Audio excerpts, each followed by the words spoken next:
ubavuni mwake, kawaumba wawili.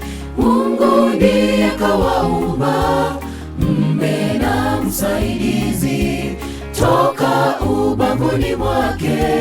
Huyu ndiye nyama ya nyama zangu, Adamu kaimba, tena ni mfupa wa mifupa yangu, ataitwa mwanamke. Huyu ndiye nyama ya nyama zangu, Adamu kaimba, tena ni mfupa wa mifupa yangu, ataitwa mwanamke. Ikawa ndoa ya kwanza, Mungu mwenyewe kaitakasa familia ya Adamu. Ikawa ndoa ya kwanza, Mungu mwenyewe kaibariki familia ya Adamu. Ikawa ndoa ya kwanza, Mungu mwenyewe kaitakasa familia ya Adamu. Ikawa ndoa ya kwanza, Mungu mwenyewe kaibariki familia yake Adamu.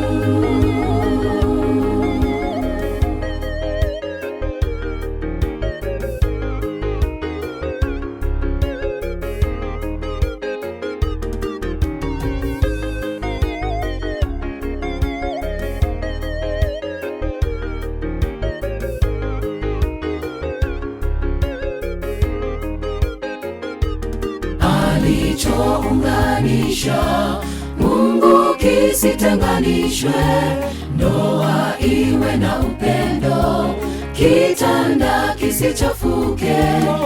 Alichounganisha Mungu kisitenganishwe, ndoa iwe na upendo, kitanda kisichafuke.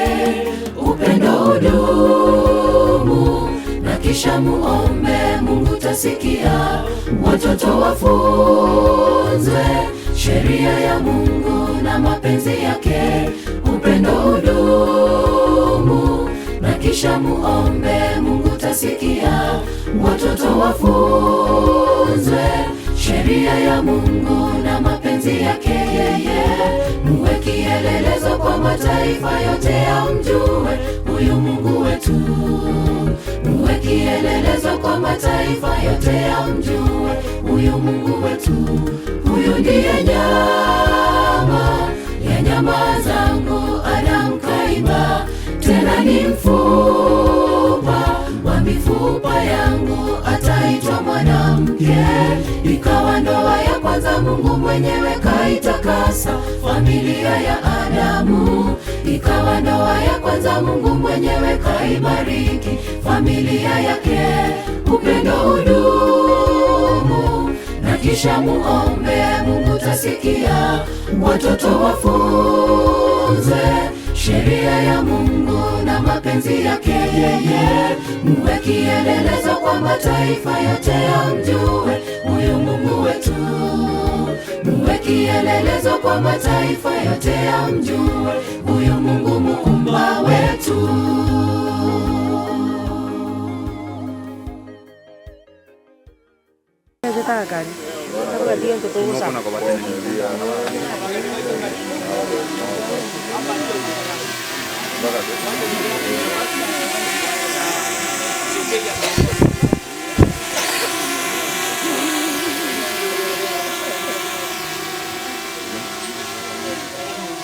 Karibu sana.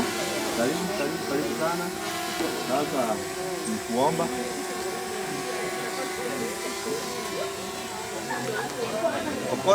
Okonu. Polisi Okonu.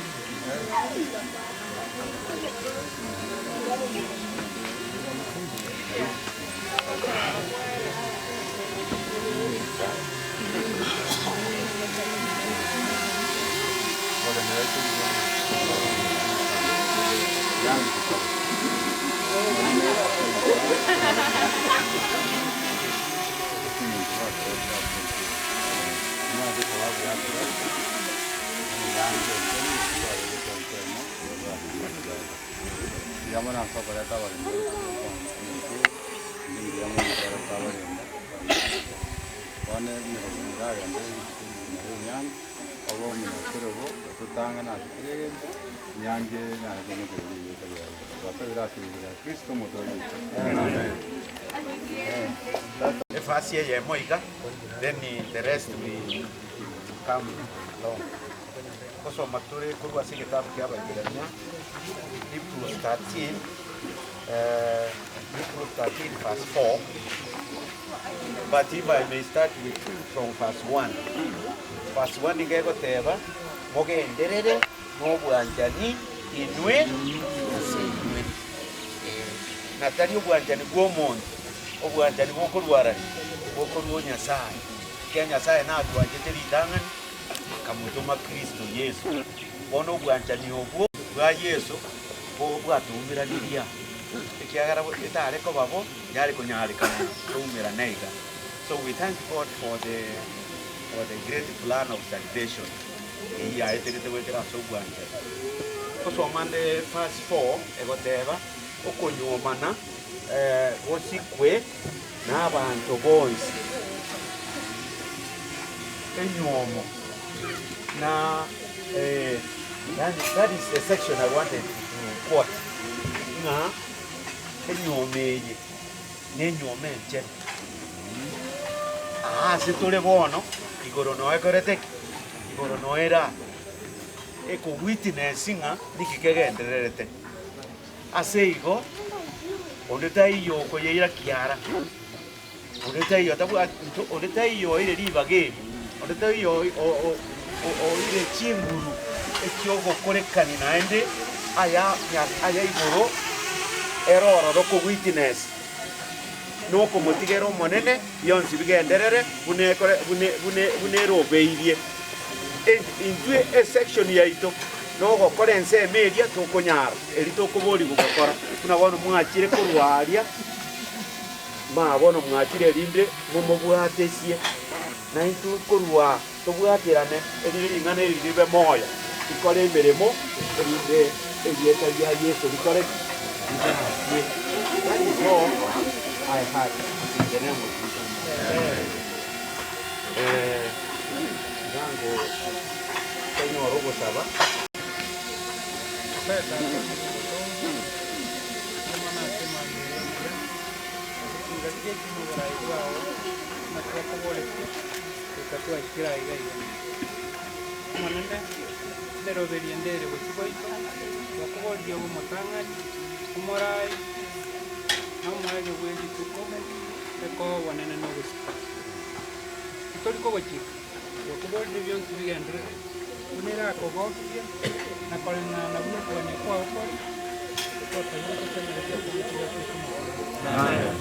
Thank you very much.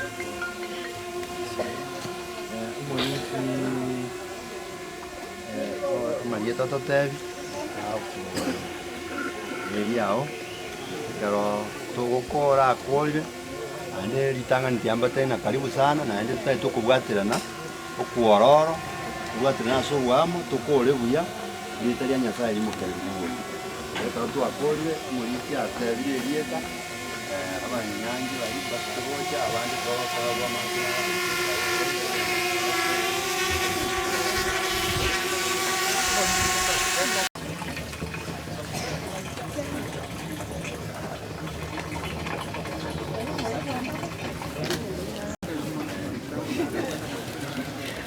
Mari ta ko baita kera. Meto voy caranzo, creo que se preocupa más.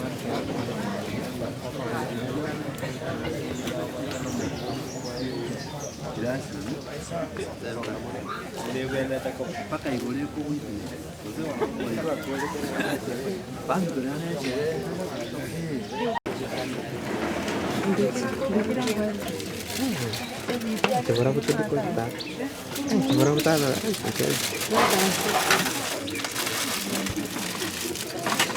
yani watu wanapita.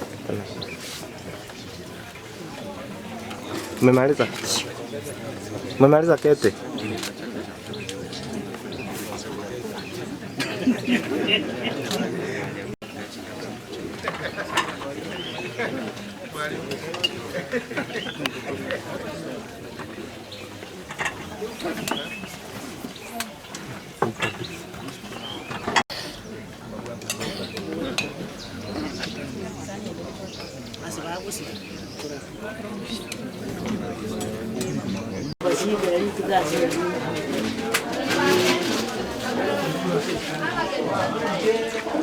Okay. Asante kwa kutulea. Mtaweza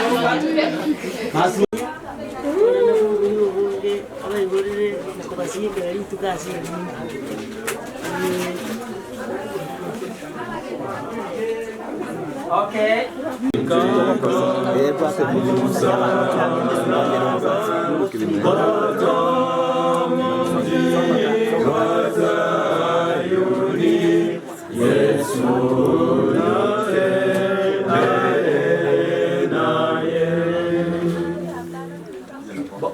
Igo te abamurama amangana nama ja tera rende mwachi kora rigereri amangana nama ja ninore tro mwana bon omoni bon karwabu mosai gocha mosoki gocha oruo ratanga ne gocha omongina igo mutanga ni gocha igo bali moko moroisi buna moka manyete igo moncho le baka ikaranze mungu anye ta go ikaranza ate ne ko city short nto ko manya kunense yere onyogo tenena ni no manye mayo silence for my total silence. I request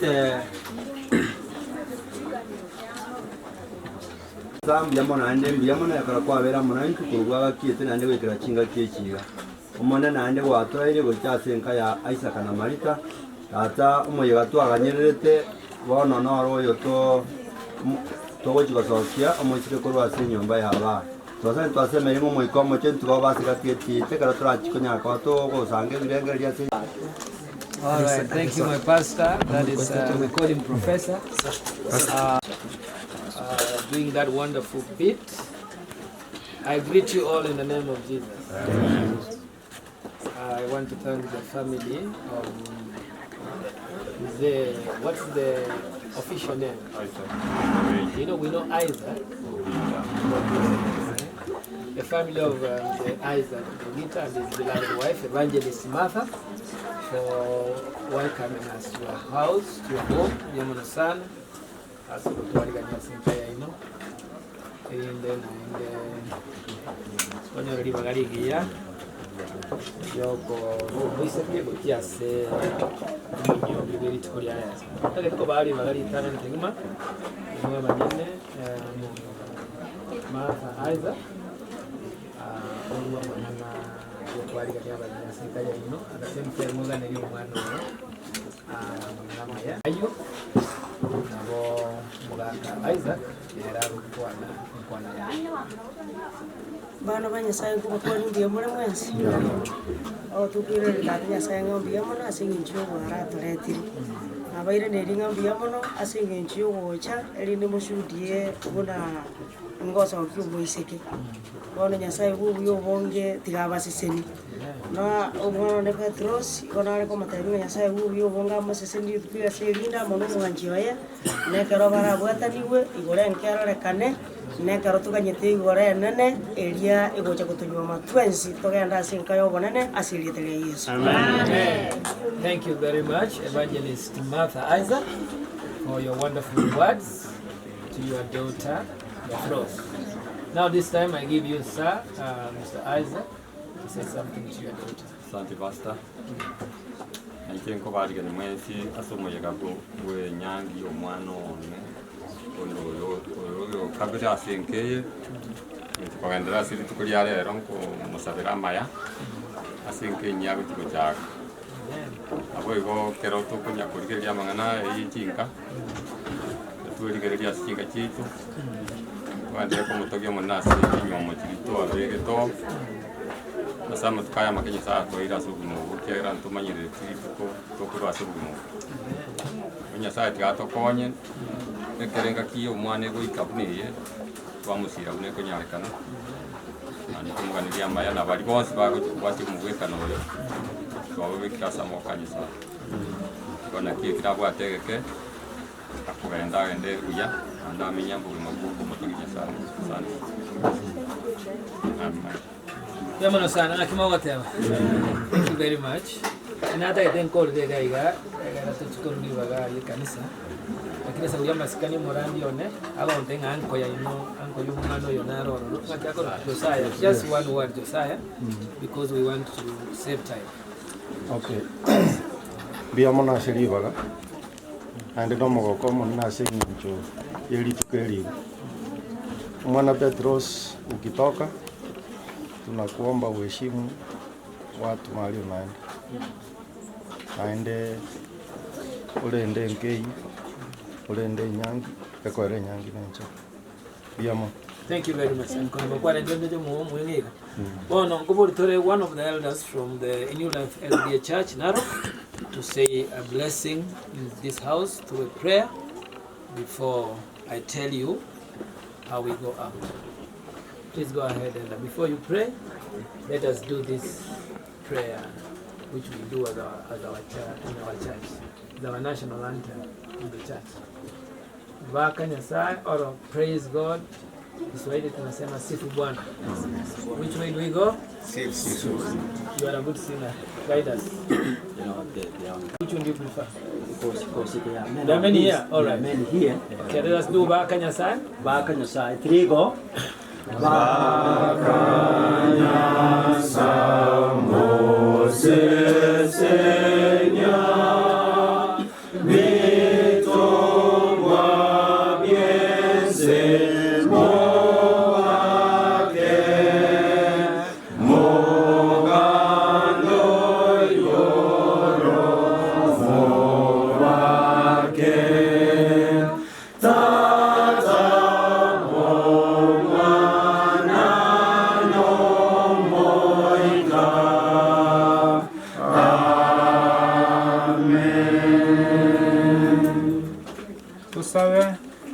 Tusabe tato mutungi ense n'enyanja n'ebireo rero iga twasangiriranire kwa kirori ase okubwataniwa kwa Duke na Petros omonene twakwarikire obekirori omonene n'ebiberoberi yonsi na bagochaka okobamo kwabo une efamili enke baseseni nabo igo na intwe twabaire amaboko aito y'ebisio omonene ayanda onsi twatigira amaboko ao twasabire otoseseni twensi turagenderera rituko obo omorai yaito okera erimo ande onsi bire ekyabangire omonene twakwariganirie obo ekomanda yaito enene na obisari bionsi obobe bwaye eratokabangira ase rituko ria rero omonene twagochikire kuna abana bao okorekera ogwancha kwao seriete ria kristo omoturi. Amen. Thank you very much. Let's go. Narok.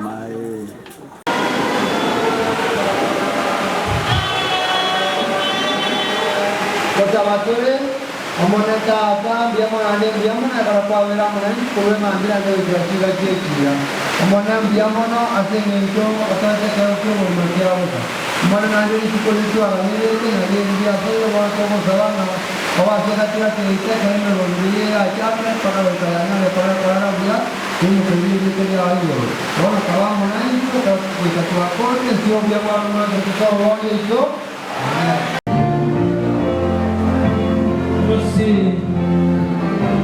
Nianza kuingia macho naomba jamani, ile programu inafikia mbele.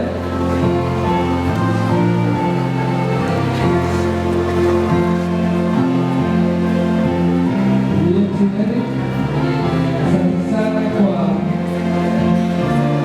our MC, najua umefika au yalipo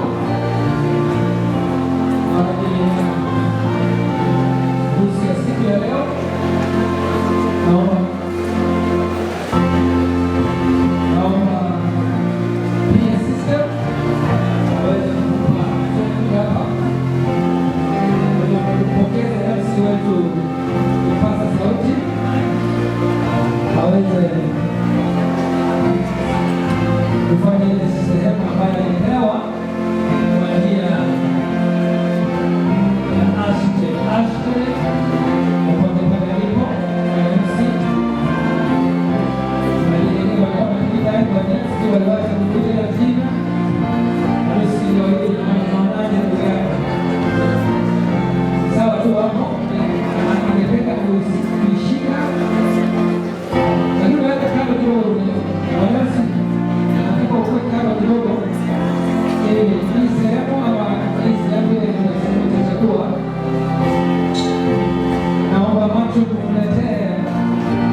harusi inafaa.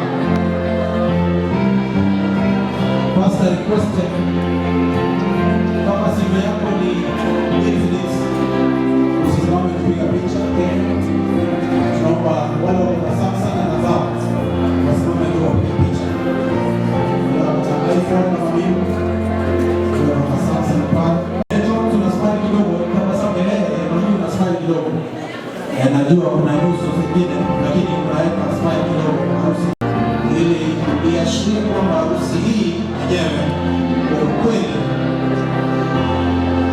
iko na mwangaza na Yesu mwingine Tatiana jina nzuri sana hiyo kapata tu kisi kwa hiyo mwingine hapo anashika kusoma jina yenye inafaa harusi ya juu ya dada yetu. So kuna smile kidogo bila msimamo na smile kidogo serious, you're too serious. That's why we were on the ili harusi inakuwa mzuri. Ndio wale wasichana ambao wanakuwa mwendo wa kipole sana. Wanakuja kutuletea msamaha hapa leo. Nyuma yao wanafuatwa na mimi kwa sababu abataka weke kalia kwa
tunashukuru tena Mungu wetu kwa siku ya leo, na natumai kwamba kila mmoja tuna furaha katika siku hii, maana tuna harusi ya dada yetu Betty pamoja na ndugu yetu Duke ambao wametuleta leo hii ili kwa pamoja tuweze kuwatakia mema wanapoanza safari. Matrons, tuliomba kwamba tufanye kwa haraka kwa sababu ya wakati. Na tuomba vijana mnapotembea mtembee kwa taratibu. Na kama kwa ujapata mjumba, msiache mwenye ambaye mmemachi naye. Japo kuna mvua lakini ni hali ya anga na hivyo ndivyo siku ya leo imekuwa kubwa sana.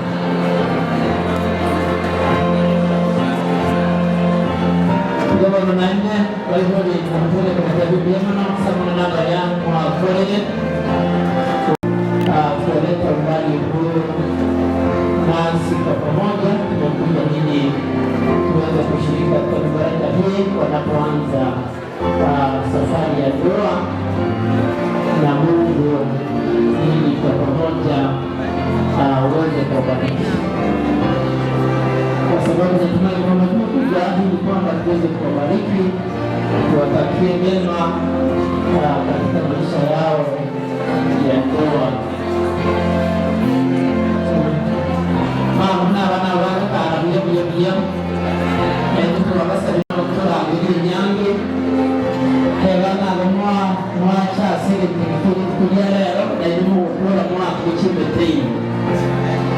Namba ya simu na tutaita na kumkumati mwende hakikisha kwamba ndio namba ya simu. Kwa heshima kubwa na dhambi tunapa kwamba tuweze kufanya kwa haraka.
Tunashukuru sana, Mungu awabariki. Aliyekuwa mwalimu wangu, tunapenda kuwashukuru sana. Karibu sikieni katika nyumba ya Bwana na asante kwa kuja kwenu.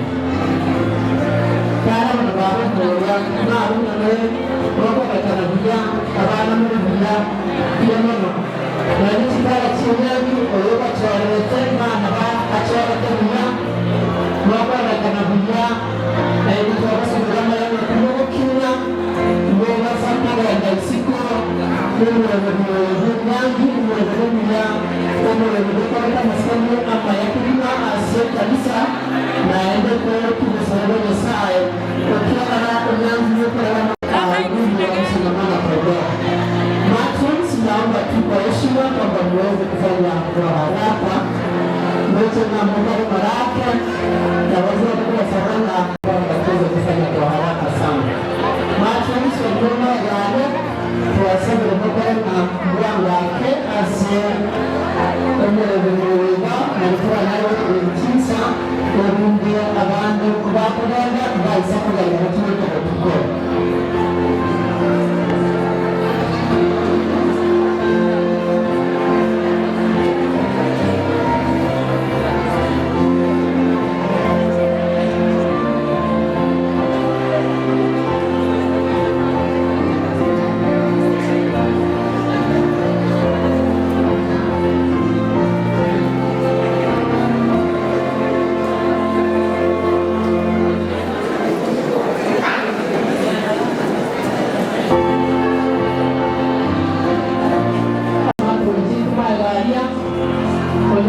tuliopata nafasi na muda tuliwapa nafasi wameteleza vile ambavyo safari yao imekuwa, lakini kwa sababu Mungu amekuwa mwema, amewaleta umbali huu kufika siku ya leo, nasi kwa pamoja ndio maana tumekuja ili kwamba tuweze kuwatakia baraka ya Bwana wanapoanza ndoa yao wakihusisha Mwenyezi Mungu.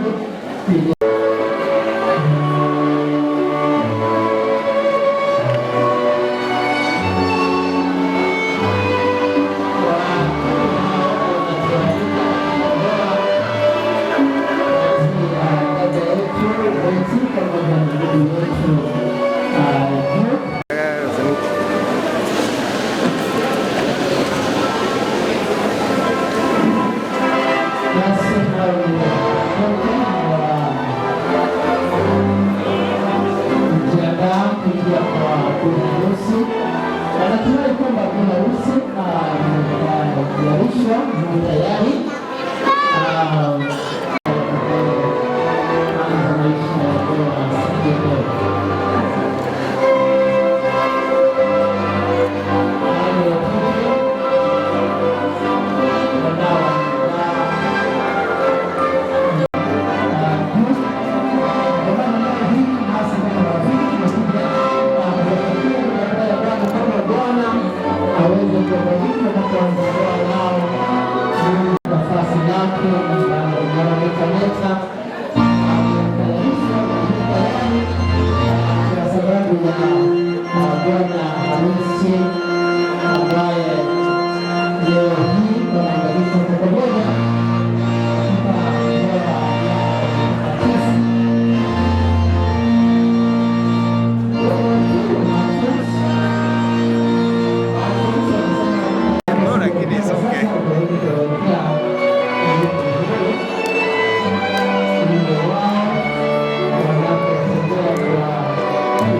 Tulia mpaka mwisho.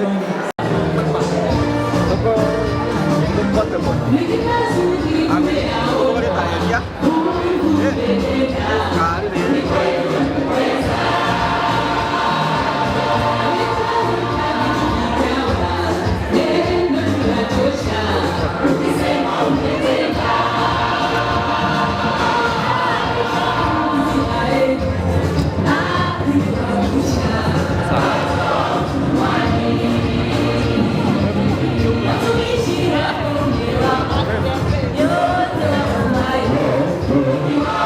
Thank you.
zisipungue baadaye aende. Naye akamwambia, msinikawilishe, mradi Bwana amefanikisha njia yangu. Nipeni ruhusa niende na bwana wangu. Wakasema, na tumuite huyo msichana tumuulize mwenyewe. Wakamuita Rebeka, wakamuuliza, je, utakwenda na mtu huyu? Akasema, nitakwenda. Asante sana. Nauliza swali hilo aliyoulizwa Rebeka kwamba wewe Petros, je, utakwenda na mtu huyu? Ndio ukielesimama mbele yako, mpatie microphone jamani, naomba microphone.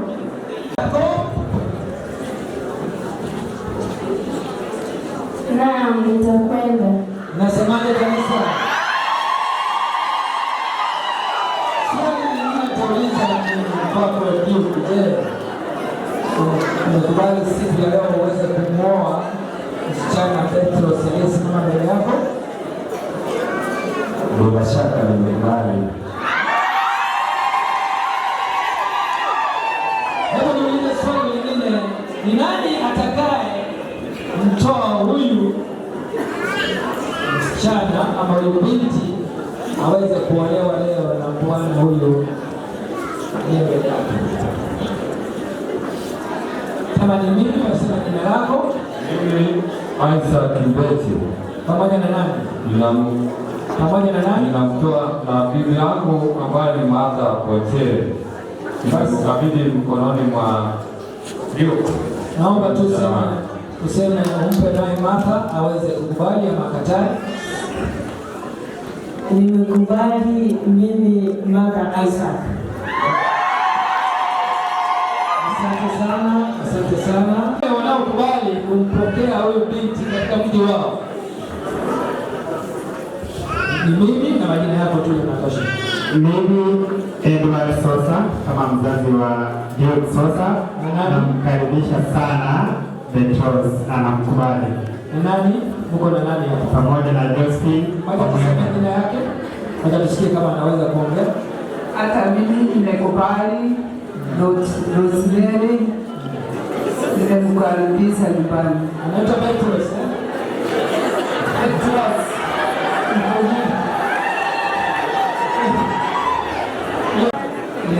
Kama sababu yangu.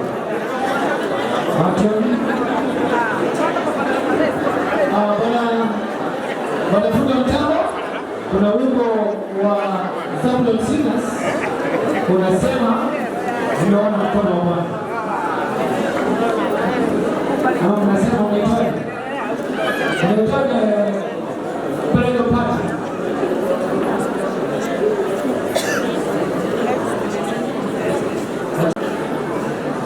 Basi ndio wametupanga wazazi wapeleke waketi jamani.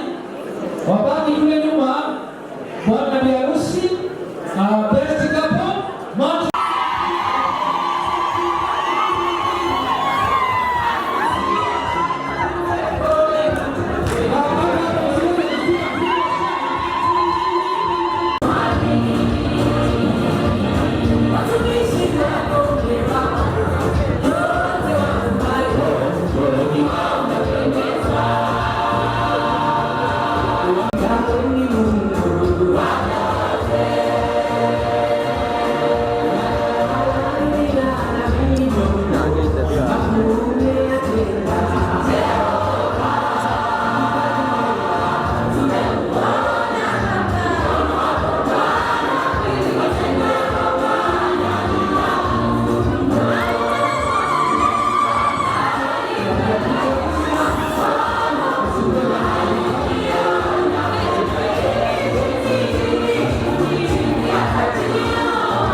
nataka tujue kwamba mtu ambaye ametuletea hapa siku ya leo ni yule ambaye tulikuwa tunamtazamia ama ni mwingine. Unajua katika Biblia kulikuwa na mtu, sijui kama wengine wenu mmemsoma, alikuwa anaitwa nani? Amri? Yule mtu mwenye alidanganya alikuwa anaitwa nani? Basi hebu msalimie tuone kama ni yeye ama unajua unasalimia mtu ambaye ni yeye. Kwa kwanza naendelea baadaye. Ataendelea baadaye. Yes. Asante sana msemaji kanisa. Hebu niulize bwana wazazi wao watoto waliosimama pale mbele. Ni kweli kabisa vile mmesimama hivyo, yule ni Bwana Nabii Isaac, Bwana Nabii Isaac, na hawa ni Bwana Nabii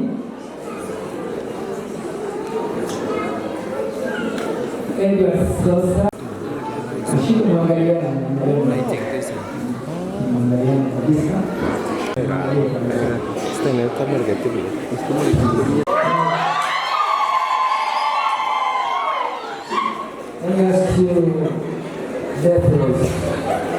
Do you take the man you clasp by the hand to be your lawfully wed wife? Husband, eh? Thank you. To be your lawfully wedded husband. I can see your family. In the sacred estate of holy matrimony from this day forward. Do you so desire? Yes, I do. Let me ask. Before God and before these witnesses, and before all these witnesses, which are seated here, in the SDA Church Matagaro,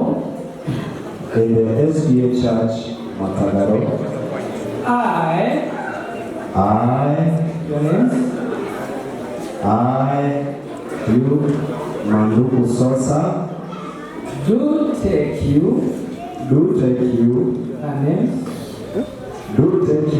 Petros Kemuto Isaac, to be my lawfully wedded wife. To be my lawfully wedded wife. From this day forward. From this day forward. I will love you. I will love you. I will take care of you. I will take care of you. I will protect you. I will protect you. I will defend you. I will defend you. I will carry you. I will carry you. For better. For better. For worse. And for us. For richer. For richer. For poorer. For poorer. In health. In health. And in sickness. And in sickness. I will continually give myself to you.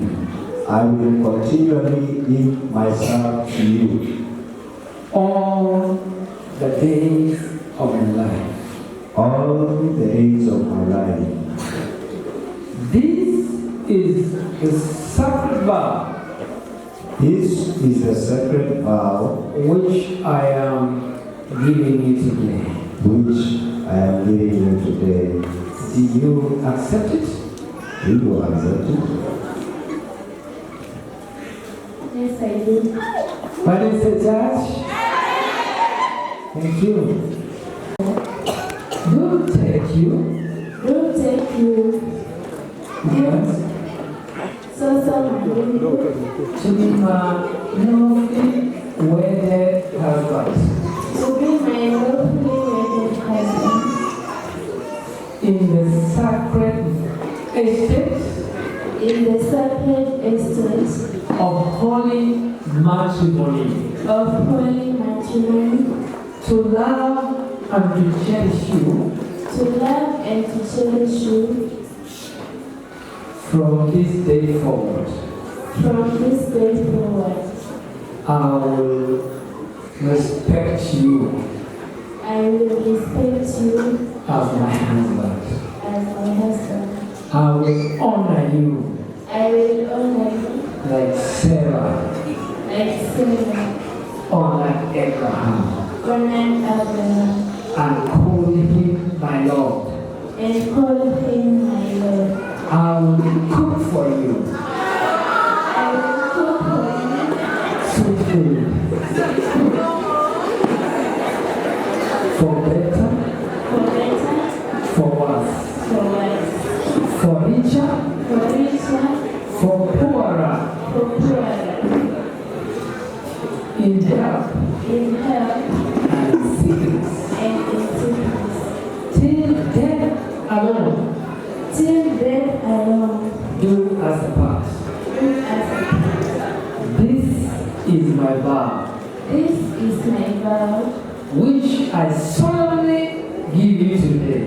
which I solemnly give you today. Do you accept it, my love? Will you accept it, my love? I definitely accept my love.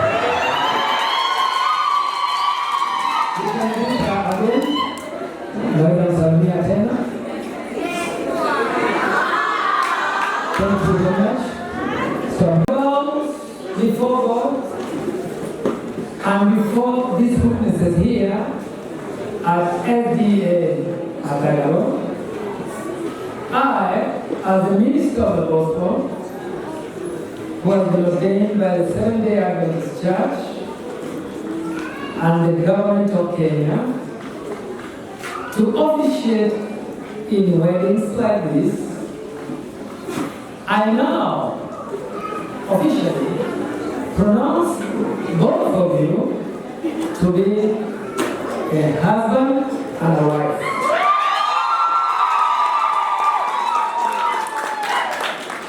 And what God has joined together, let no man put asunder. In the name of the Father, and of the Son, and of the Holy Spirit, let me just say,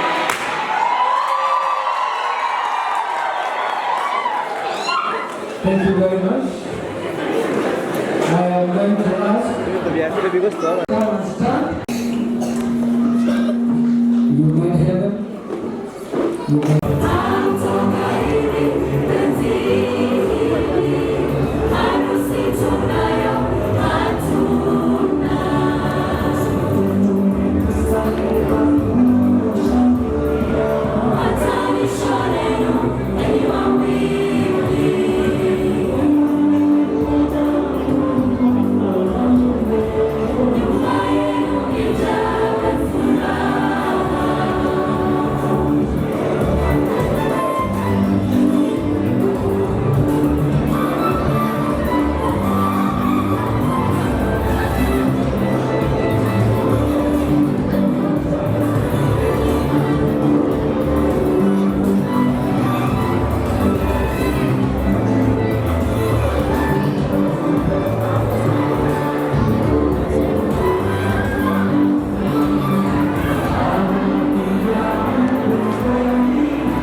I, you, Manduku Sosa, do take you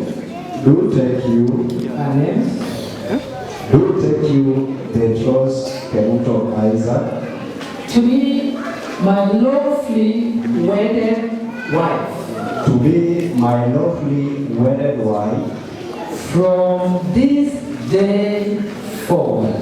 From this day forward, I will love you. I will love you. I will take care of you. I will take care of you. I will protect you. I will protect you. I will defend you. I will defend you. I will carry you. I will carry you. For better, for worse, and for us, for richer, for poorer, in health, and in sickness. I will continually give myself to you. I will continually give myself to you. All the days of my life. All the days of my life. This is the sacred vow. This is the sacred vow which I am giving you today. Which I am giving you today. Do you accept it? Do you accept it? Yes, I do. What is the church? Thank you. I ask you very close to take your turn this time round and repeat the vows after me. Before God, and before these witnesses, here in my church, SDA Matagaro, I, Petros Kemuto Isaac, do take you, Sosa Manduku, to be my lawfully wedded husband, in the sacred estate, of holy matrimony, to love and to cherish you, from this day forward. I will respect you as my husband. I will honor you like Sarah honored Abraham, and call him my Lord. I will cook for you sweet food, for better, for worse, for richer, for poorer, in health and in sickness, till death alone. Do as part. This is my vow. Which I solemnly give you today. Do you accept it, my love?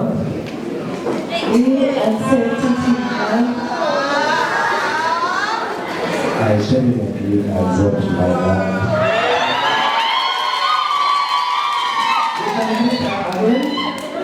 Naweza kusalimia tena. Thank you very much. Stop there and continue later.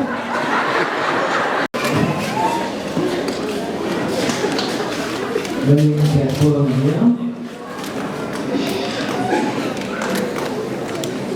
Because Duke Sosa, Narugu, and Petros Isaac have taken their vows before God and before these witnesses here at FDA Matagaro. I, as the minister of the gospel, was ordained by the Seventh-day Adventist Church and the government of Kenya to officiate in weddings like this. I now officially pronounce both of you to be a husband and a wife.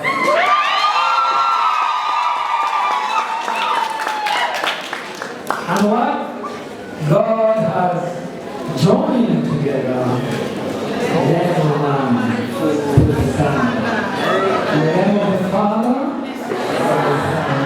and of the Holy Spirit, let us have said.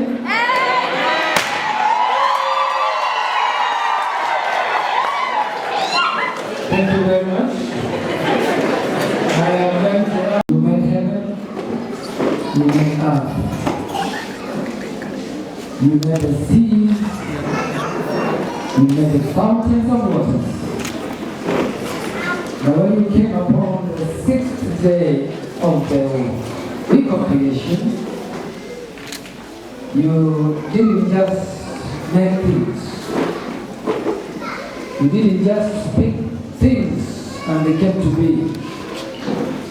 But you spoke to yourself and said, let us make man in our own image and likeness. And you made them male and female.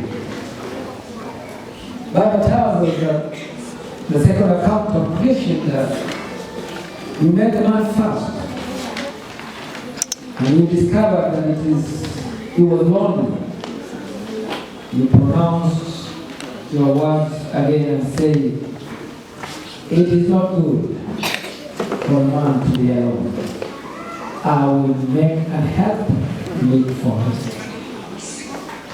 Therefore, you took him into deep sleep. And out of one of his grace, you made Eve. When you woke up from his deep sleep and beheld Eve, you say, now, this is bone and bones, flesh of my flesh. She shall be called woman because she was taken from man. Now we pray for Petros and Duke, Heavenly Father, that you may bless their union henceforth as husband and wife. Bless them with children,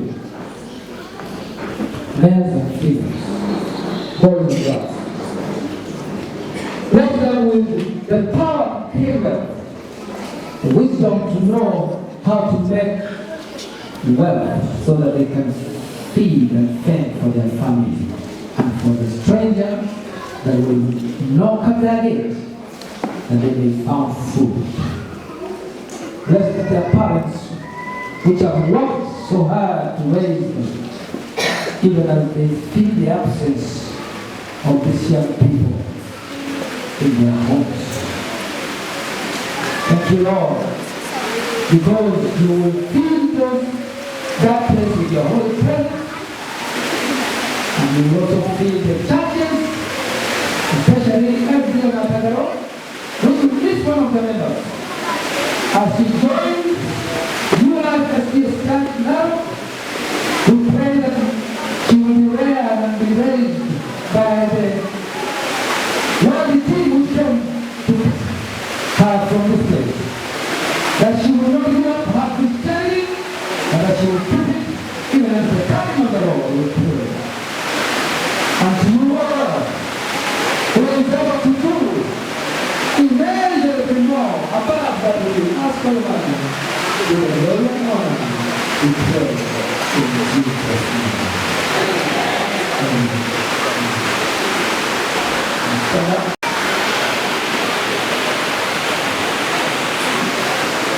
Kianza.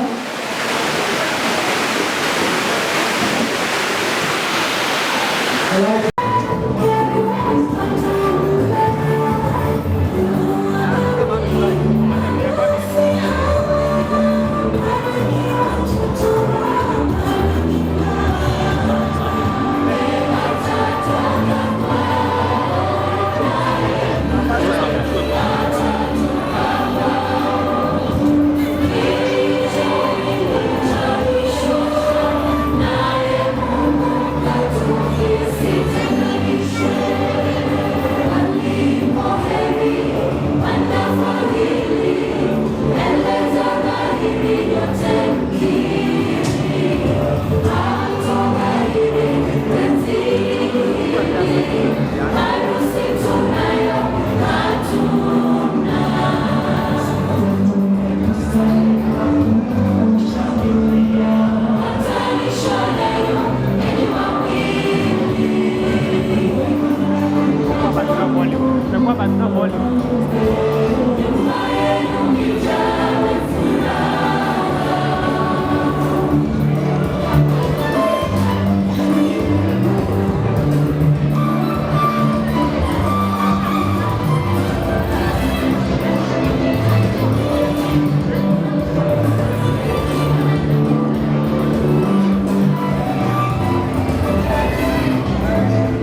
Tuombe.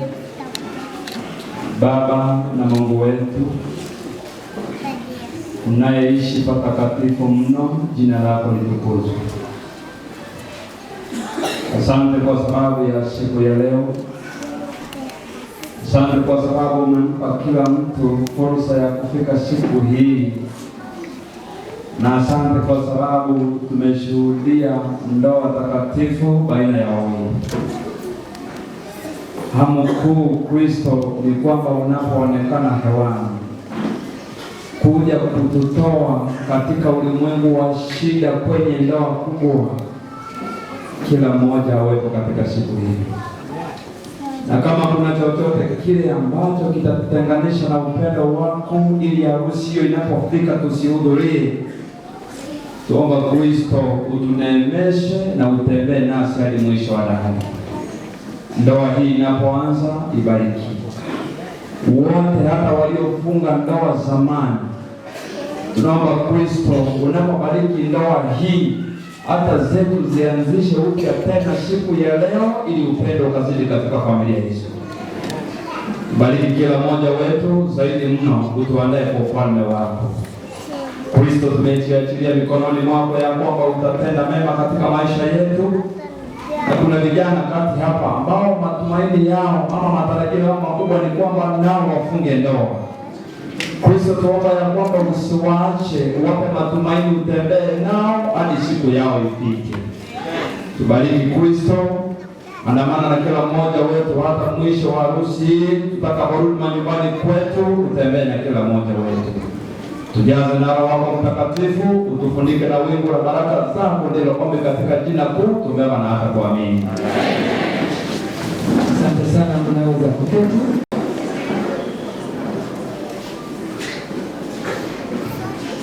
I want to say,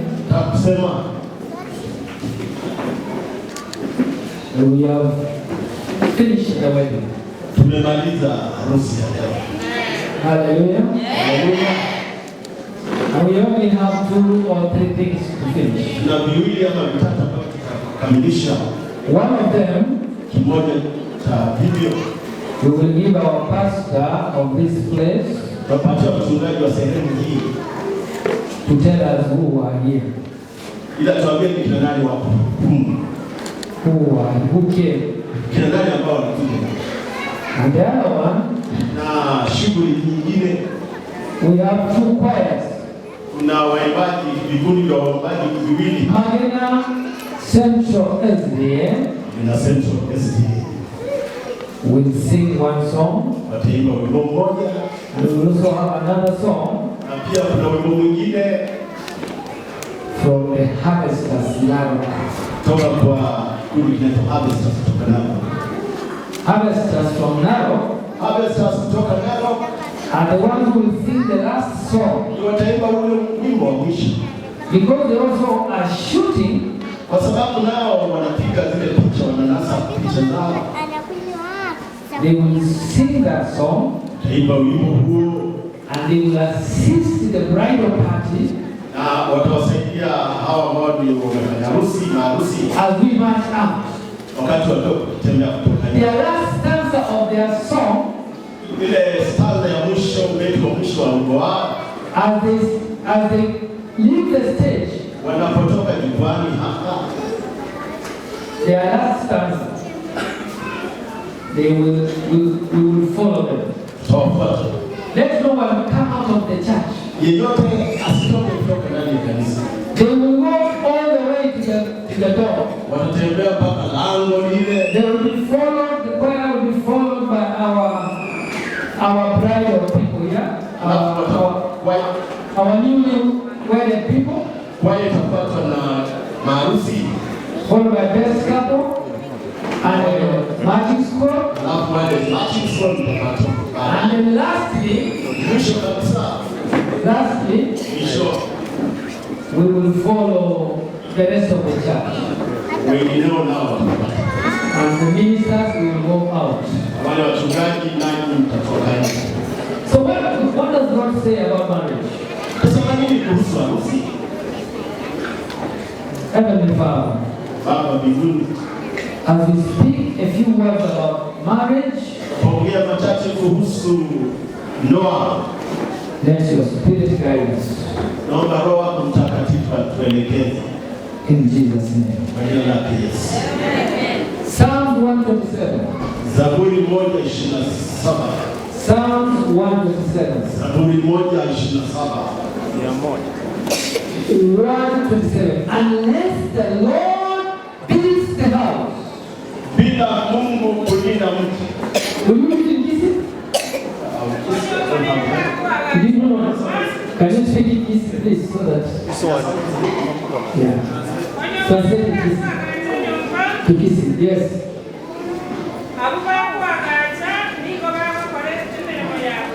Unless the Lord builds the house, ikiwa Bwana hatabariki nyumba, those who build it labor in vain. Wale wanaojenga wanafanya kazi bure.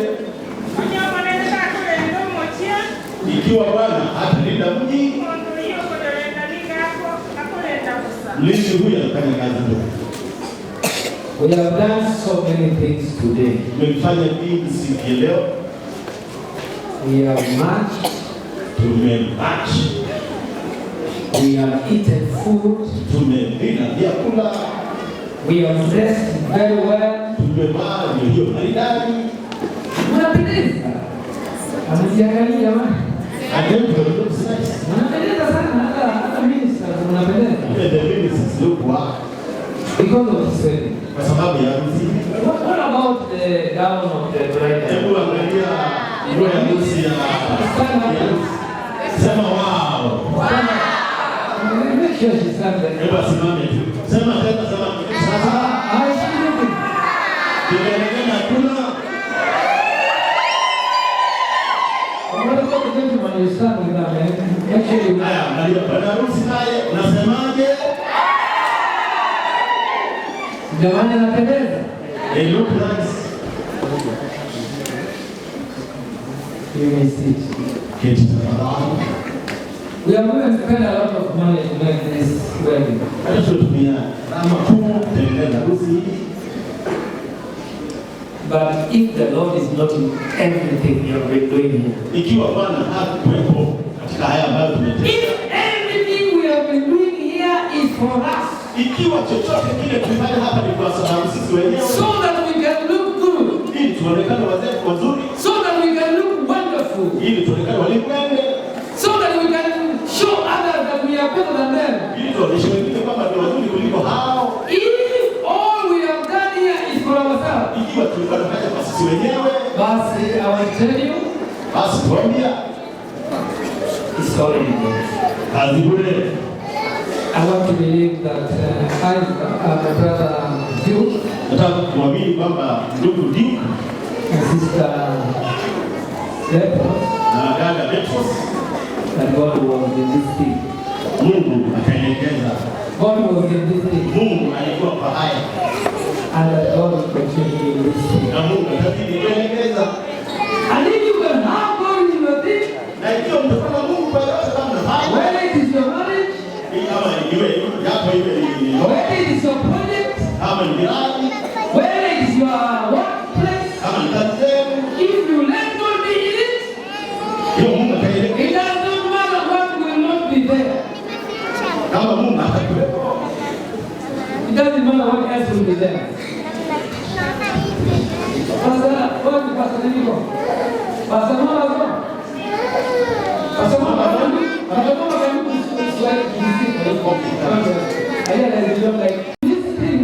What are doing is high players at Tiava. Then what we are doing here is all great. Then we will talk about the answer. We can match so well. The photo matching will talk about. Put on good clothes. To the Chiang here. Spend a lot of money for a wedding. To the Chiang Sasinigas in Chiang. If I think God is not there, when I'm in a side time, it's all in vain. We are covered. But I want to thank God. From in the side, because I know you, and Petros, now Petros, they love Jesus, Mama and we are going to make sure that Jesus is the Pedro, Mama is the Pedro of the house. I don't have to say anything. If they can do that one thing, Mama Martha, because you're an evangelist. Remember that time when Martha was running up and down? She was trying to make the ceremony look perfect. Because there was an important guest in the house. She wanted everything to look good.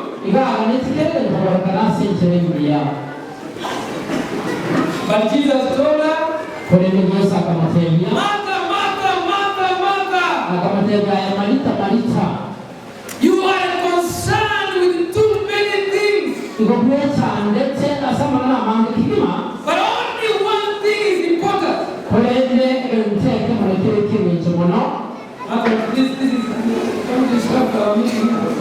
One thing is important. And the man in your sister has found it, that one thing. That one thing. And that is Jesus. If you have Jesus in your house, in your family, in your church, you know it's possible to have a church which is near to the religious. It's just the religious, but there is no Jesus in it. There are many churches in the world today. They profess the name of Jesus, but there is no Jesus in them. One of them was the other day when I don't want to mention the name, where people were fighting in church. Was Jesus there? Was Jesus there? What if you profess to know Jesus, a family, and they fight in the house?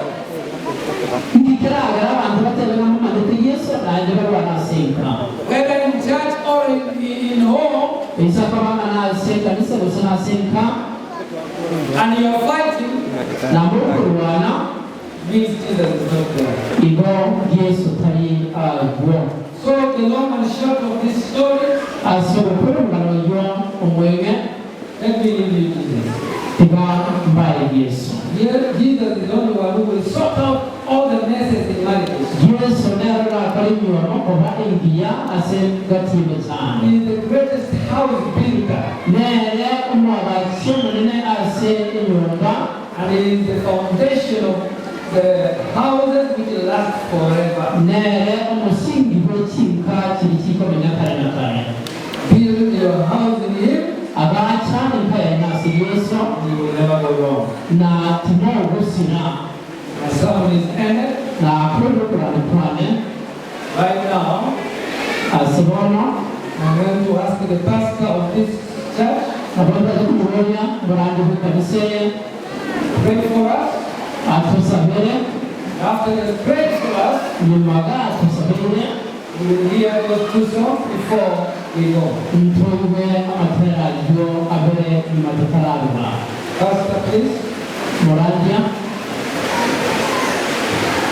We just calling upon Pastor Joshua Okori, Elsa. Please, can you come and take over as the song? Hello, Pastor Joshua Okori, Elsa. Please take over before the prayer. Praise the Lord.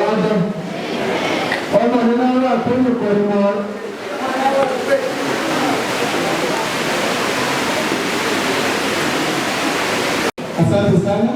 Ndio ndugu zangu, tulikuwa naye KU na timu zangu, kwa hivyo tunashukuru Mungu kwa sababu today is now a graduated man.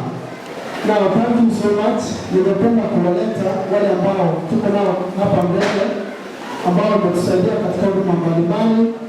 Wa kwanza ni mzee wa kanisa ambaye ni first church elder wetu Elder Thomas, ningependa uweze kusimama na usalimie watu wa Mungu. Wapenzi wa Bwana kutoka Nyureni, Moreni na Matao. Mchambo tena. Asante sana. We have Dr. Ogaga on the other side. Ningependa pia uweze kusalimia watu wa Mungu. Uongozi wa kanisa, I'm speaking this one very specially to my daughter Petros. Akifanya konko pale Kerogo nikiongea kama guest speaker, aliongea tukajua shida ni kuwepo kidogo, and I'm proud God did it for me that I've helped her to be that. This is my daughter, but she's a daughter of Isaac, but in my family she's not a daughter. Congratulations, and you, congratulations for taking my daughter. God bless the church. Amen. Amina. Tunarudi kwetu mchungaji Samani. We have our elder from New Life ambaye ni Jacob Makoni. Pia ningependa uweze kusema jambo, salimia watu wa Mungu. Harusi inaenda upande wa kwako.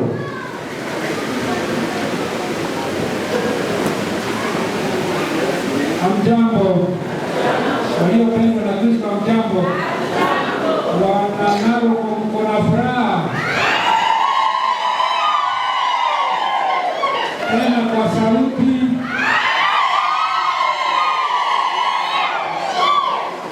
Ile siku leo ndio leo. Mungu awabariki. Kwa majina ni Jacob Makoni Motanya kutoka Narok Nyura.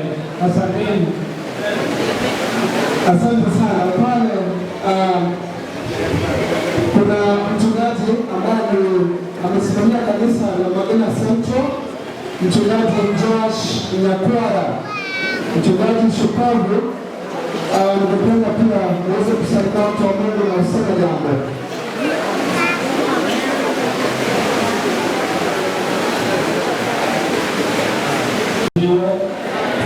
Magana sana kwa kanako chaiga ya mwayu na mashiriki wa makaibu wa yasutara na mnisoko kwa ya Magana Central kwa oda sawa tera wa Magana Central wa oda sawa tera mnisoko na behalf ya Magana ile kwa mnisoko kwa ni abana wa manene.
best man mbili. Desman moja, Desman nyingine. Desman hiyo unarudisha kwa attorney general, registrar of marriages. Hiyo mwanamke anarudisha kwa kanisa letu la Waadventista wa Sabato South Kenya Conference. Muweze kufanya hivyo kabla ya mwaka huu kuisha, lakini si mwaka, mwezi. Before the end of this month, make sure that those certificates are in the respective places.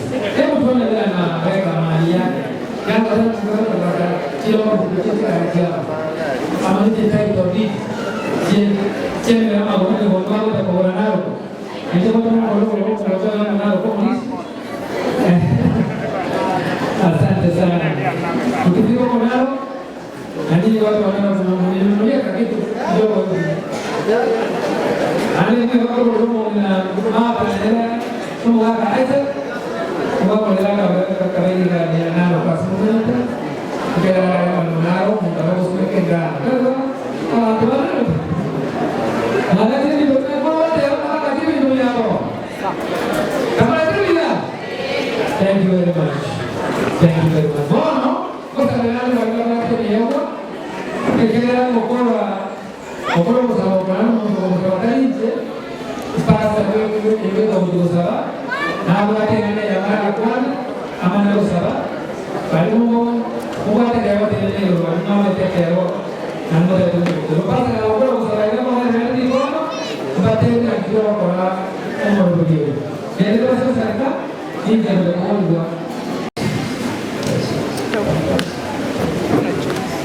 This is where you're supposed to be.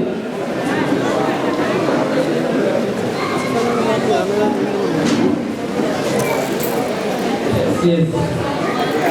Ahora tunataka tuchukue muda mfupi kabisa.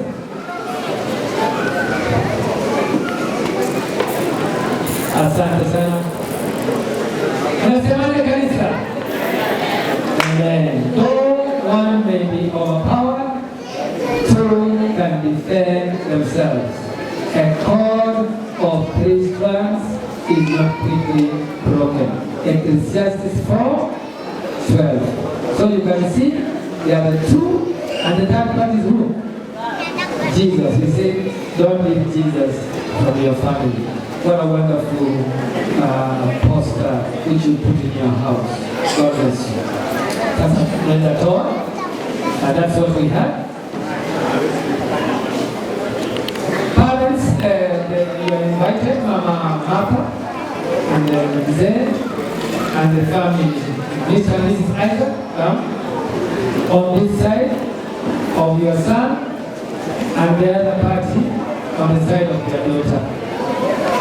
Anyone who wants to go visit it, I'll go with you. Yeah? Thank you very much. All right. Wazazi wa brother wale wasimamia to give the brother to you. What I said. Soma ima kabisa ndio picha niweze kupigwa vizuri. Pastors, I have one picture for you with this couple. Pastors, please don't go far with Professor Nagami. Pastor Professor Nagami, don't go. We need you to take a picture of this wedding so that we can testify that you were also here. Please piga haraka hiyo picha. Asante. Wale wa keki mlileta hapa. Asante. Pastor, come and take a picture.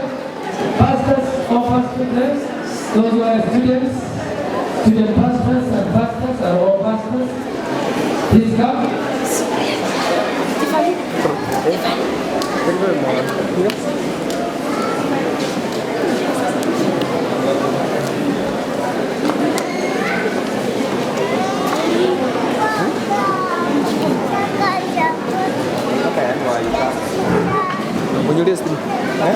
Fungu ambalo wamelichagua pasta amelisoma ni kwamba wakati mwingine mtu akiwa peke yake unaweza kumshinda, ama anaweza kushinda, mtu anaweza kushindwa na yule aliye naye.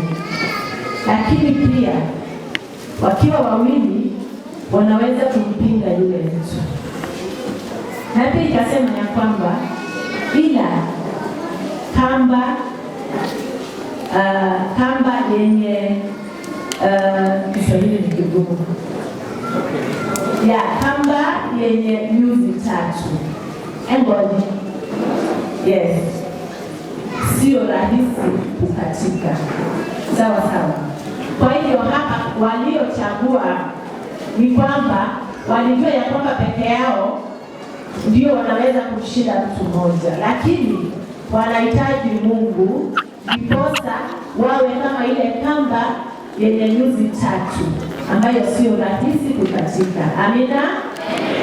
Kwa hiyo hapa nitamuomba Brother Duke na dada wasogee hapa na mchungaji ambaye atawakilisha Mungu kwa sababu ni mtumishi wa Mungu, yuko hapa kwa ajili ya Mungu.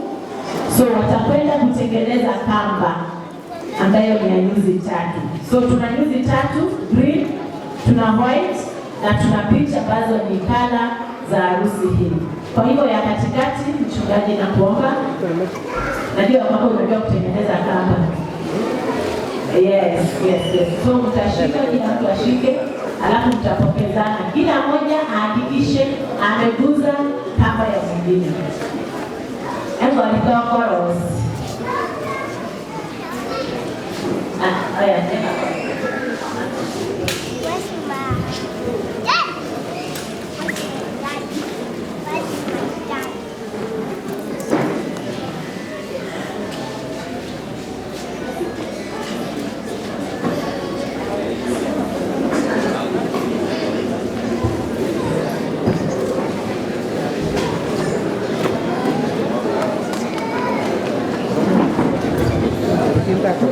Kutengeneza kamba tabidi nimewasaidia. Haya, ngoja kamba tupa kidogo tuifunge. Haya, mchungaji dakika mbili tu, alafu tunawachia waweze kuuliza. Tutazi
wamefunga, lakini hawa wataenda kuendeleza. Ni kwa sababu ya muda, si ndio? Watu tunaenda mbali. Kwa hivyo ninawaomba ya kwamba wote ambao tumekuja kushuhudia hii ndoa tukaweza kuombea hawa wenzetu ambao wameanza maisha yao leo, lakini kama una wivu ujue una bahati, kwa sababu Mungu yuko katika hii ndoa, na wao waliamua kwamba hawatafunga ndoa bila kumhusisha Mungu. Mbarikiwe sana na muendelee kuombea mahali popote mtakapokuwa. Amina. Jamani, tunasemaje tena? Basi naona Mungu ni mwema, mvua inaendelea kupoa.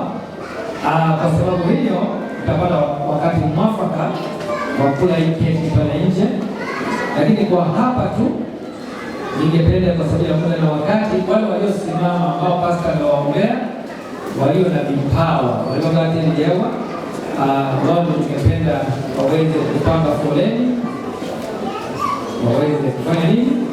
Wote ndio msiende pastor, wale wapige foleni. Mungu wasimameni wale walio na vipawa. karasi. Pastors, hii ni yetu na maarufu. Pastors pekee. Ndio pastor nimeona Pastor Makumba Edward kutoka Rio. Pastors wala the picture.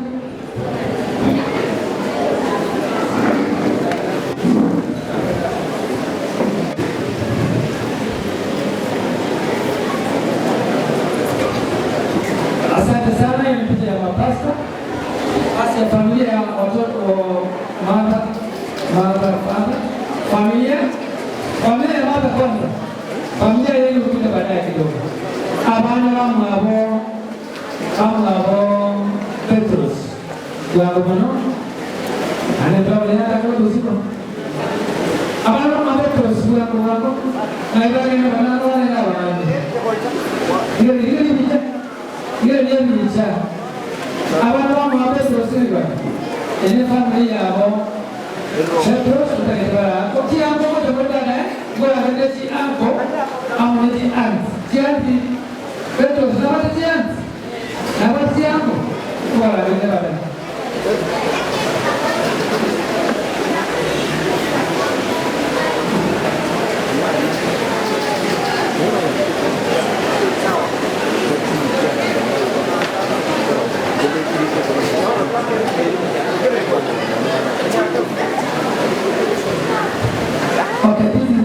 Hii familia ya Petrus kwanza, familia ya juu ufuatane. Okay, familia ya juu hapo. Nena mketi nyinyi. Bado. Kuna photo session baadaye mahali ambapo pamepangwa.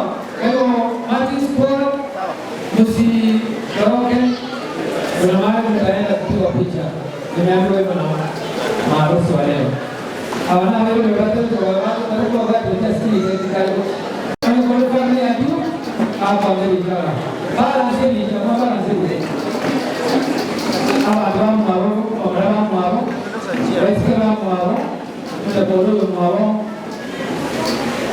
Leo maro juu hapo hicha. Sasa leo.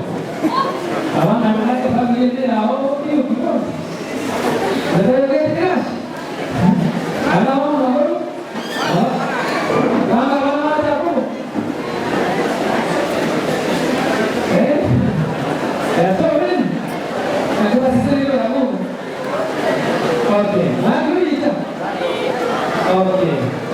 yang masa sini yang buat penularan yang kita oh no sempre ada yang ada oh my second mama bagaimana mau ada kaisa semua orang lagi bukan mama tuh orang mana kuna gari lifunga njia KCD mama mata KCD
terus kuangalia M-Pesa ununue present. M-Pesa mama, unaona M-Pesa? M-Pesa ile inategemea kwa Petro sema kama basi unaona document. Sio sana? 58 27 kama tuani kwa jamaa mmoja aniandike sisi leo kwa kama tuani kwa jamaa mmoja sasa wote kwa yeye ndio kwa ndio ndio kwa kwa mambo mama kwa mama mama mama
Corre,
kuna jamu kidogo hapa, tunaweza kusogeza mashine zetu, tunaendelea na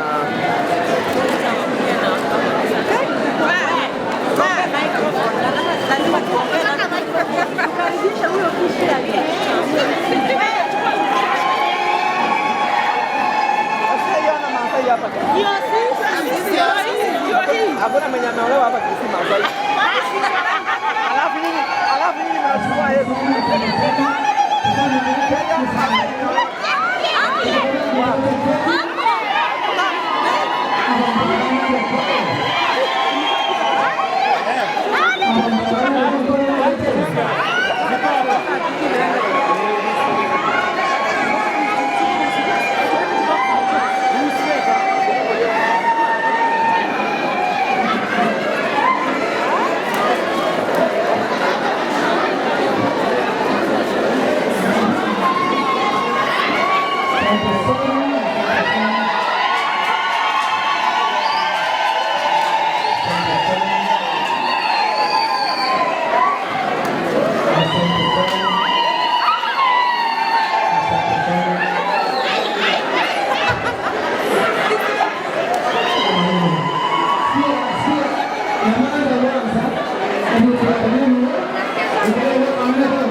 Wapanda juu. Wapanda.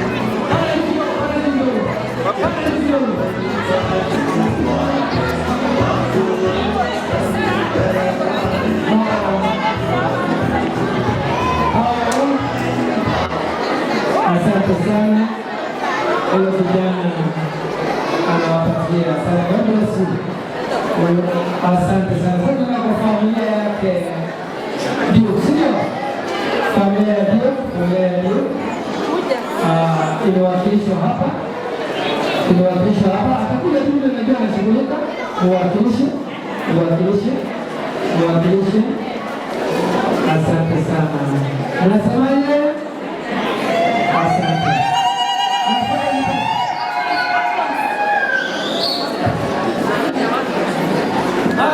Matrons, na wao walipewa kitu na mkule.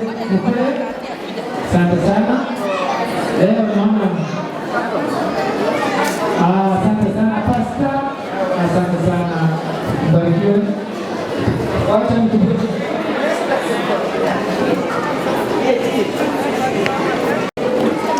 Asante sana. God bless you. Baba Pastor Mwamba.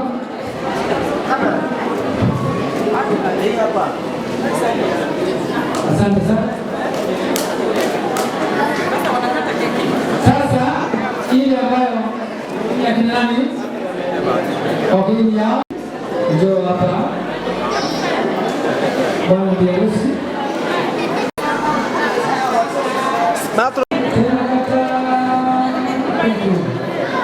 Thank you very much. Mbarikiwe kabisa.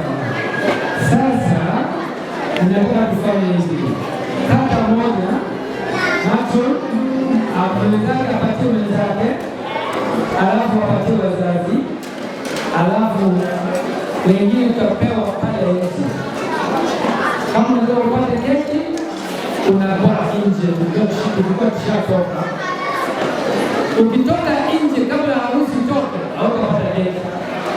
Watu watapata keki, wewe unabaki ndani ya kanisa mpaka harusi toke. Kwa hiyo wimbo ni Zion Singers, Sweetie, ndio wanatokea. Kama mtoto wao. Wimbo unatoa sita. Zion Singers ni Waadventista wa Sabato, ndio wimbo huo. Wakatuweka na sisi katika leo ya kukubali kwamba tuna sherehe ya harusi. Wakati mwingine tunatoka mwana leo kama hizi ni kukula. Haina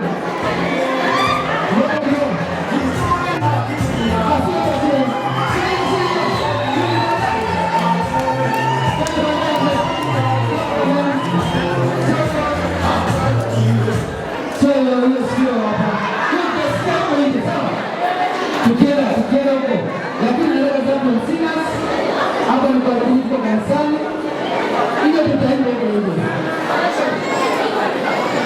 tutaenda huko nje, ukisikia pasa na yami ya kabati, hiyo tutaenda huko nje.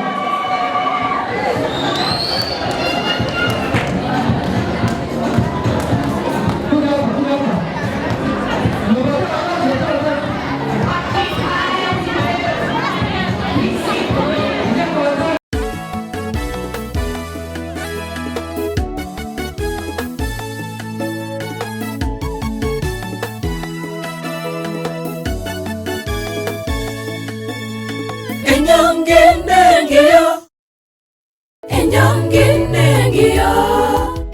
Saya watanile onde tagetana asego renda chira chaye ekinya saya watanile onde tagetana asego renda chira chaye enyange nengiyo ekinya saya watanile onde tagetana asego renda chira chaye ekinya saya watanile onde tagetana asego renda chira chaye manchane maremereranye chinga kichansi chobogno baino nene mosarutari gotiga momenye amogo kama kwere abatane manchane maremereranye chinga kichansi chobogno baino musarutari gutiga mumenye amugo kama kwere abatane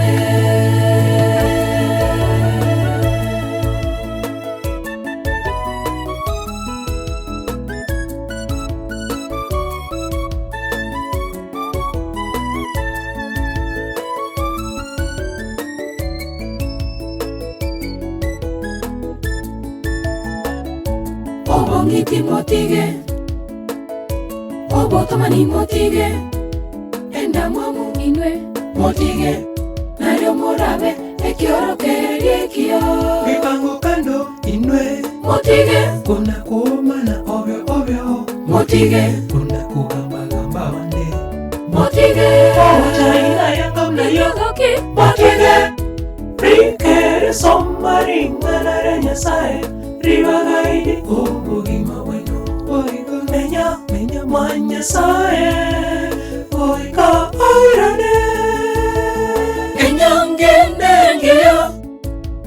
Enyanginengia Ekinya saya watarire onde tagetanana Asego renda chira chaye Ekinya saya watarire onde tagetanana Asego renda chira chaye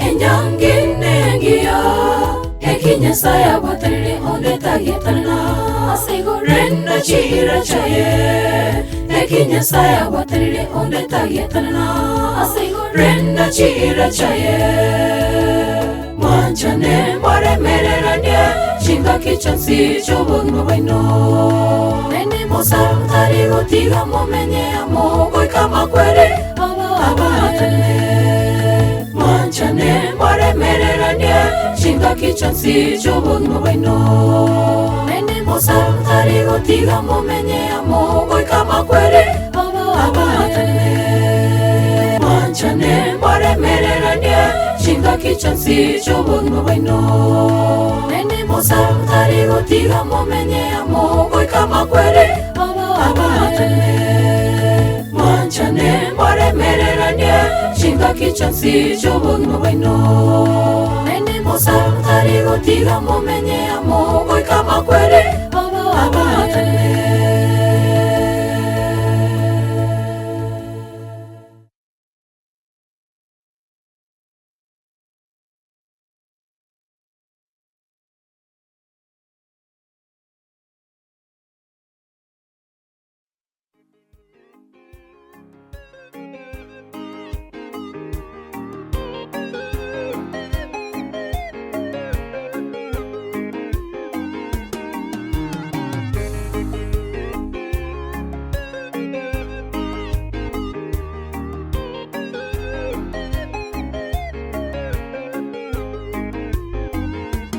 Kawaumba wawili, Mungu ndiye kawaumba, mume na msaidizi toka ubavuni mwake. Kawaumba wawili, Mungu ndiye kawaumba, mume na msaidizi toka ubavuni mwake. Huyu ndiye nyama ya nyama zangu, Adamu kaimba, tena ni mfupa wa mifupa yangu, ataitwa mwanamke. Huyu ndiye nyama ya nyama zangu, Adamu kaimba, tena ni mfupa wa mifupa yangu, ataitwa mwanamke. Ikawa ndoa ya kwanza, Mungu mwenyewe kaitakasa familia ya Adamu. Ikawa ndoa ya kwanza, Mungu mwenyewe kaibariki familia ya Adamu. Ikawa ndoa ya kwanza, Mungu mwenyewe kaitakasa familia ya Adamu. Ikawa ndoa ya kwanza, Mungu mwenyewe kaibariki familia yake Adamu.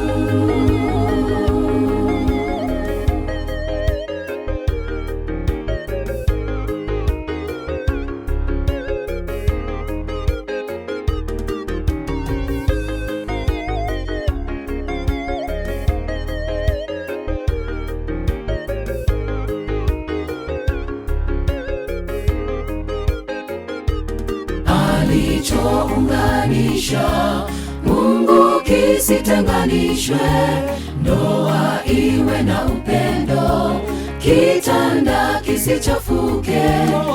Alichounganisha Mungu kisitenganishwe. Ndoa iwe na upendo, kitanda kisichafuke.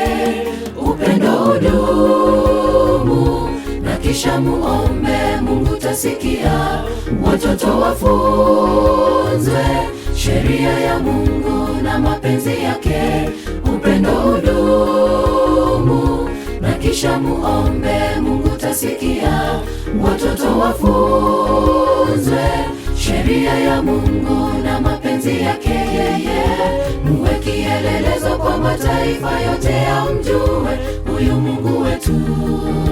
Muwe kielelezo kwa mataifa yote yamjue huyu Mungu wetu.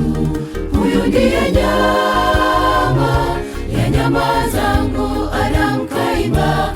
Tena ni mfupa wa mifupa yangu, ataitwa mwanamke. Ikawa ndoa ya kwanza, Mungu mwenyewe kaitakasa familia ya Adamu. Ikawa ndoa ya kwanza, Mungu mwenyewe kaibariki familia yake. Upendo udumu na kisha muombe, Mungu tasikia. Watoto wafunzwe sheria ya Mungu na mapenzi yake yeye. Muwe kielelezo kwa mataifa yote yamjue huyu Mungu wetu. Muwe kielelezo kwa mataifa yote yamjue huyu Mungu muumba wetu.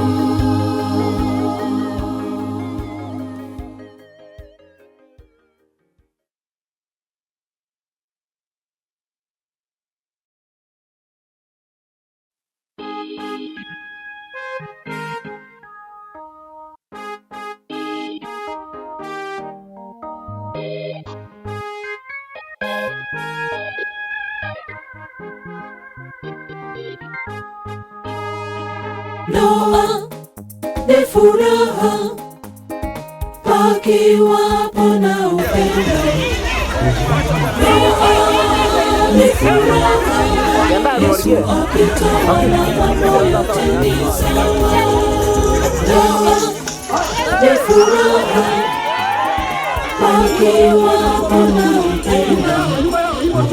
Ndoa ni furaha, Yesu akitawala mambo yote ni sawa. Pendaneni, vumilieni, chochote kisiwatenganishe. Pendaneni, vumilieni, hadi kifo kiwatenganishe. Pendaneni, vumilieni, chochote kisiwatenganishe. Pendaneni, vumilieni, hadi kifo kiwatenganishe.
Cuando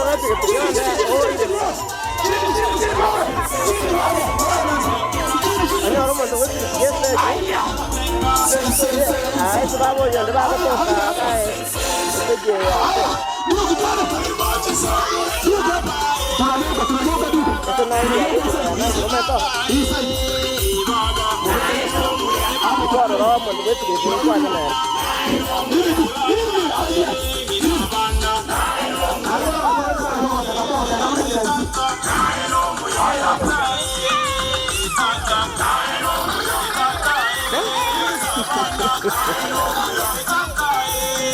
Atau kenapa tadi saya mau berusaha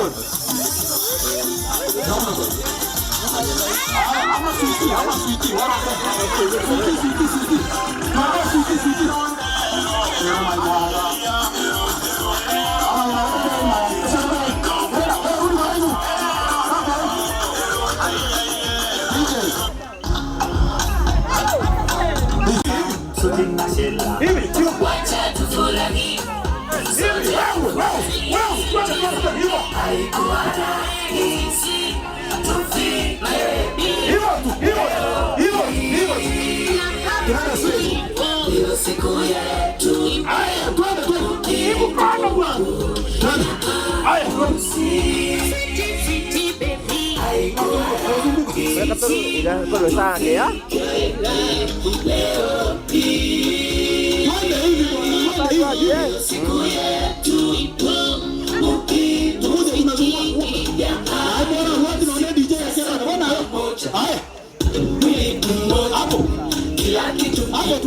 Usisonge hapa tu.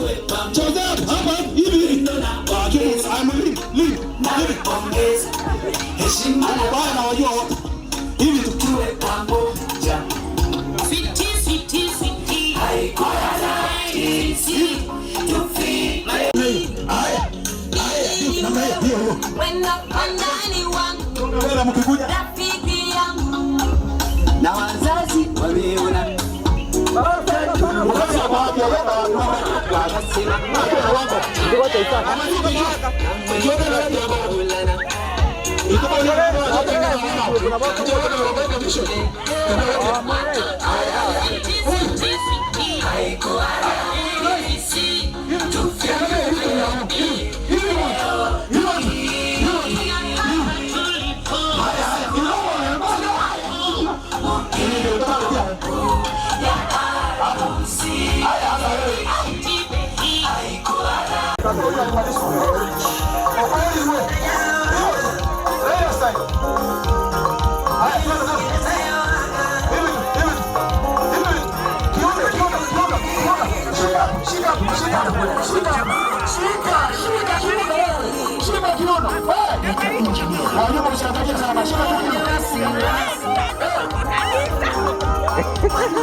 Haya, kwa sababu ya muda na masaa. Ndio. Ndio.